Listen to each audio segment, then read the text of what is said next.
Dieu ne prononce jamais une parole, à moins qu'il ait une raison qui le pousse à prononcer cette parole-là.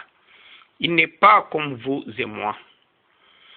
Chaque parole que Dieu prononce a une signification.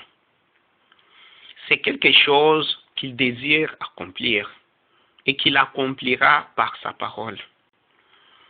Maintenant, si Dieu disait que la lumière soit et qu'il n'y ait point eu de la lumière, alors ce n'est pas Dieu qui a dit cette parole.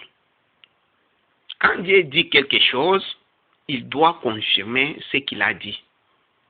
Et lorsque la parole de Dieu a été confirmée, c'est la lumière. Or, la lumière ou la parole de Dieu n'est pas la lumière tant qu'elle n'est pas une lumière confirmée. C'est-à-dire, tant que cette parole-là n'est pas confirmée, qu'elle n'est pas une lumière.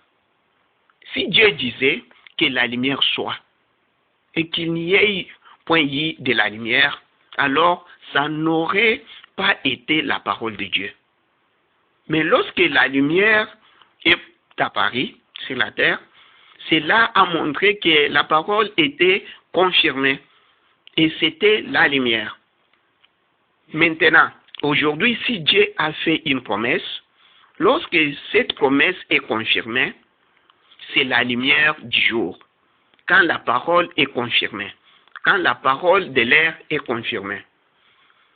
Dieu allait donc avoir une terre où il ferait pousser la végétation, où il placerait des gens. Il a alors parlé et a séparé les eaux de la mer dans Genèse. Il a aussi séparé la vie de la mort. Dieu a séparé la lumière du ténèbre. Dieu a séparé la foi de l'incrédulité. Vous voyez? Eh bien, si nous croyons la parole de Dieu, elle est pour nous la parole de vie. Mais si nous remettons en question la parole de Dieu, pour nous, c'est la mort. En effet, Dieu a parlé. Qui peut renier cela? Voyez-vous? Et si nous remettons la parole de Dieu en question, alors cela devient la mort pour nous. Quel côté choisissez-vous aujourd'hui? Parce que nous avons vu, les Juifs ont choisi Barabbas. Ils ont mis Jésus dehors.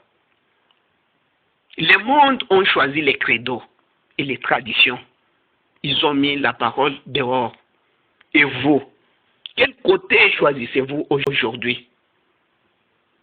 Pourtant, Dieu est en train de nous dire, quand vous entendez ma voix, n'endurcissez pas votre cœur. Quel côté choisissez-vous aujourd'hui? Parce que nous voulons vivre. Vous mangez pour vivre et vous vivez pour mourir. Pourquoi ne pas vivre pour vivre? C'est ma question aujourd'hui. Abonnez-vous à notre chaîne, car nous parlons de Dieu. Nous voulons dispenser la parole de Dieu. Que le Seigneur vous bénisse.